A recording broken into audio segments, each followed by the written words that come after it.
Hi ஒருவன். So இது ஒரு கோட்டையில் exam model question paper 2024 so என்ன அப்படின்னா நமக்கு வந்து 6 சாப்டர். ஸோ எப்படி முடிக்க முடியாது அப்படின்னு சொல்லிட்டு நம்ம குழம்பிட்டு இருக்கிறோம். அப்படிலாம் கிடையவே கிடையாது. நம்ம வந்து படிக்க ஆரம்பித்தா எல்லாமே முடிச்சிடலாம். ஸோ அது நிறைய பேர் நினைக்கிறதே கிடையாது. லாஸ்ட் மினிட் கொஸ்டின் சொல்லி தேடி தேடி இது பண்ணுறீங்கன்னு தவிர ஃபஸ்ட்டே படிக்காதனால நிறையா லேகிங். ஸோ பரவாயில்ல விடுங்க. நம்ம சொல்கிற கொஸ்டின்ஸ் ஆல்ரெடி நம்ம சொல்லி 75+ போட்டாச்சு, 90 மார்க் 90க்கு போட்டாச்சு. ஸோ எல்லாம் ஓகே. இப்போ 12th ஸ்டாண்டர்ட் மேக்ஸை பொறுத்த வரைக்கும் 1 மார்க்கை பொறுத்த வரைக்கும் நல்லபடியாக படிங்க. புக் பேக்கு நம்மளுக்கு வந்து 17லேருந்து 18 வரைக்கும் வந்துடும்.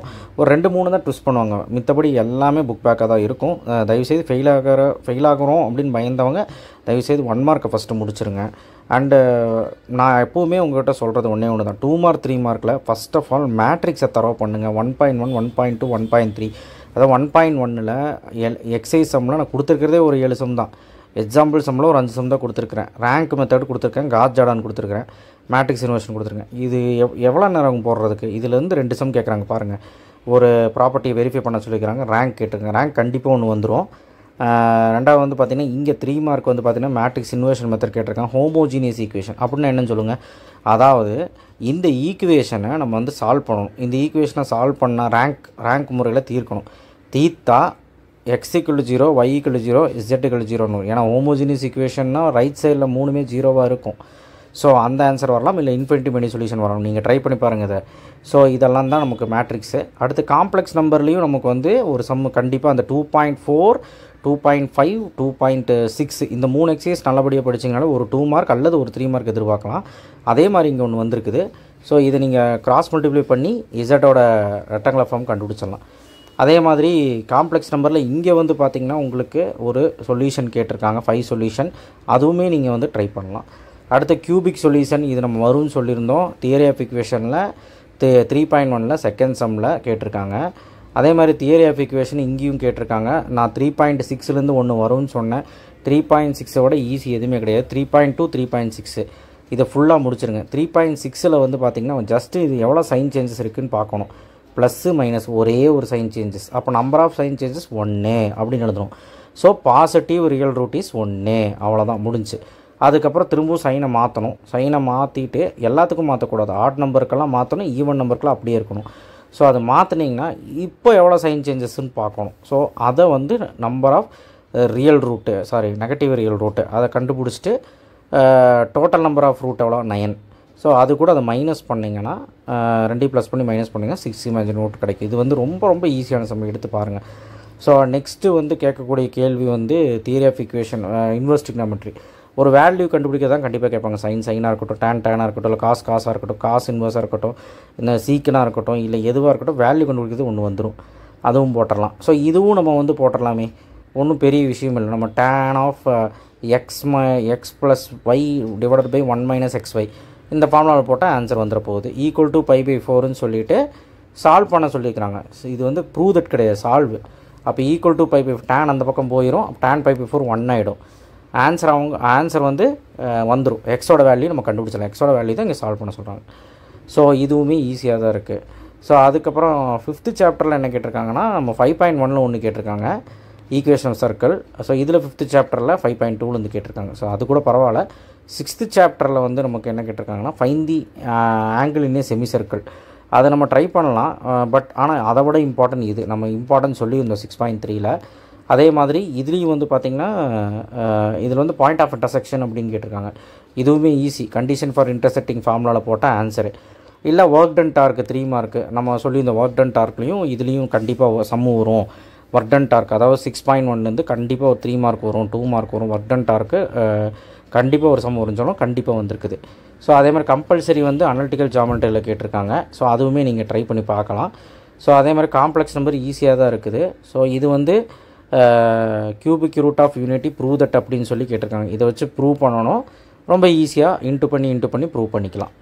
So that's it. 3 mark 2 mark இதில் டஃப்பாக தான் இருக்குது. இருந்தாலுமே நம்மளால் ஒரு 5 எழுத முடிகிற மாதிரி தான் இருக்குது. சரிங்களா? ஸோ அடுத்தது 5 மார்க் பாருங்கள். எப்போவுமே கிராமர் ரூலில் ஒன்று கேட்டுருவான், அதை நம்ம மனசில் வச்சுக்கணும். அதே மாதிரி லாம்டா மியூவும் கேட்டுருவான். So lambda mu Cramer rule Gauss elimination method முடிஞ்சான். ஆனால் லாம்டா மியூ கண்டிப்பாக வரும். அடுத்தது இமேஜினரி. இந்த சம்மையும் அப்படி ரிப்பீட் பண்ணிடுவான். இது நீங்கள் வந்து காம்ப்ளெக்ஸ் நம்பரில் கண்டிப்பாக பாருங்கள். ZQ + 8ஐயும் மிக மிக முக்கியமான சம். அதே மாதிரி 3.4லேருந்து ஒன்று வந்திருக்கு பாருங்கள். 3.4லேருந்து கட்டாயம் ஒன்று வரும் நம்ம சொல்லியிருந்தோம். அதில் இருக்கிறதே 3 சம் தான், 3ஐயும் பார்த்துரு. அதே மாதிரி 3.5ல் 5th சம்மு 7th சம் இம்பார்ட்டன்ட் சொல்லியிருந்தோம், அதுலேருந்து ஒன்று கேட்டிருக்கான். அதே மாதிரி 4.5ல் நம்ம ப்ரூஃப் கேட்டிருக்கான். ஸோ அதே மாதிரி காஸ் எலிமினேஷன் மெத்தட்லேயும் நமக்கு எக்ஸாம்பிள் சம் கேட்டிருக்கான், அதுவும் ஈஸி தான். சர்க்கிள் ஈக்குவேஷன் கேட்டிருக்கான் 5.1, ஸோ அதுவும் ஈஸி தான். 5.5ல் லைட்னிங் ராக்கெட் கேட்டிருக்கான். ஸோ நான் என்ன சொன்னேன், 1 2 5 7 8 9 இந்த சம் மட்டும் 5.5ல் ஒர்க் அவுட் பண்ணாலே போதும். அப்புறம் இந்த தீரம் கண்டிப்பாக 4 தீரத்துலேருந்து ஒரு தீரம் கன்ஃபார்ம் வந்துடும். காசு 2 சைனு. ஸோ இதை நீங்கள் வந்து ஃபெயிலியர்ஸாக இருந்தீங்கன்னா கண்டிப்பாக வந்து நான் அதை ஃபஸ்ட்டு போட்டு பாருங்கள். நான் தீரம் 1 கன்ஃபார்ம். ஸோ அதுக்கப்புறம் ஆப்ஷன்லேயும் நமக்கு வந்து இந்த ப்ரூஃப் கேட்டிருக்காங்க. அதாவது 6.3ல் 4th சம் நான் படிக்க சொல்லியிருந்தேன், ரொம்ப ரொம்ப முக்கியமான சம். லாஸ்ட் சம் பாருங்களேன், இது ஒரு own sum. Find the all the values -1 + I√3. So இது அந்த last example sum, find all the values of cubic root of √3 + Iன்னு ஒரு சம் இருக்கும். அதே மாதிரி ஒரு மாடல் சம்மு. இல்லைனா எசன்ட்ரிசிட்டி சென்டர் ஃபோர்சி ஹைப்பர்போலா கேட்டிருக்காங்க. ஸோ இது வந்து புக்கில் இல்லாத சம்மு. ஸோ இதுவுமே நம்ம வந்து ட்ரை பண்ணலாம், சரிங்களா?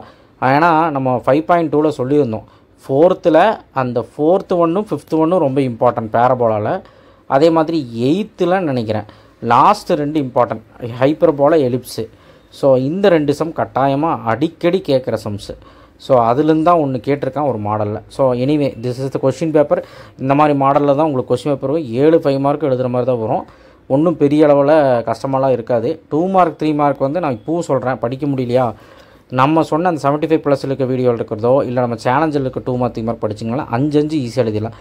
6 எழுதணும் அப்படின்னா கொஞ்சம் இந்த வெக்டர் எல்ஜிப்ராலெல்லாம் கொஞ்சம் ஸ்ட்ராங்காக இருக்கணும். 6.1 6.2 6.3 அட்லீஸ்ட்டு. அதுக்கப்புறம் வந்து பார்த்திங்கன்னா இதுலேயும் கொஞ்சம் ஸ்ட்ராங்காக இருக்கணும். இதில் ஃபஸ்ட்டு 4 சாப்டரில் 4 சாப்டர் ஸ்ட்ராங்காக இருந்தீங்கனாலே 5 6னா கரெக்டாகிடலாம். இங்கெல்லாம் பார்த்திங்கன்னா ஃபஸ்ட்டு 6 வந்து 4 சாப்டரில் வந்துருச்சு. இதுலேயும் ஃபஸ்ட்டு 6 வந்து 5 தான் வந்திருக்கு 4 சாப்டரில். ஸோ அதே மாதிரி இங்கே பாருங்கள் 6 வந்திருக்கு இதுலேயும். ஸோ அதனால் கட்டாயமாக ஃபஸ்ட்டு 4 சாப்டர் ஒழுக்கமாக படிச்சுட்டு நீங்கள் 5th சாப்டர் 6th சாப்டர்லேயும் காம்ப்ரமைஸ் பண்ணிக்கலாம். காம்ப்ரமைஸ்னால் என்னென்னா நம்ம சொல்லியிருந்தோம் லாஸ்ட் வீடியோவில் கூட 5.1 மட்டும் படிங்க. 5.5ல் அவ்வளோலாம் வந்து குட்டி குட்டி சம்ஸ் மட்டும் சும்மா பார்த்துக்கோங்க. அதே மாதிரி 6th சாப்டரில் 6.1 6.2 6.3 அண்டு ஆங்கிள் பிட்வீன்ஸ் பாருங்கள். இதையாவது ஒழுக்கமாக பாருங்கங்கிறேன், சரிங்களா? சரி, தேங்க்யூ. ஷேர் பண்ணுங்கள், சப்ஸ்கிரைப் பண்ணுங்கள், மறக்காமல் பெல் ஐக்கானை ப்ரெஸ் பண்ணுங்கள். மாடல் பார்த்துருப்பீங்க. மேட்ரிக்ஸை பொறுத்த வரைக்கும் மறந்துடாதீங்க, Cramer rule, Gauss elimination, lambda mu K, இதை மட்டுமாவது ஒழுக்கமாக பாருங்கள் பார்க்க முடியலன்னா. ஸோ காம்ப்ளெக்ஸ் நம்பர்லாம் இமேஜினரி ஆர்கியூமெண்ட்டு பார்த்துக்கோங்க. ஆர்கியூமெண்ட் இதில் கேட்கல, ஆனால் ஆர்கியூமெண்ட் கண்டிப்பாக கேட்பான். 2.7ல் இருக்குது, பார்த்துக்கோங்க. ஸோ அதே மாதிரி 3.5லேயும் அந்த சால்வுங்கிற சம்மு அடிக்கடி கேட்டுடுறாங்க.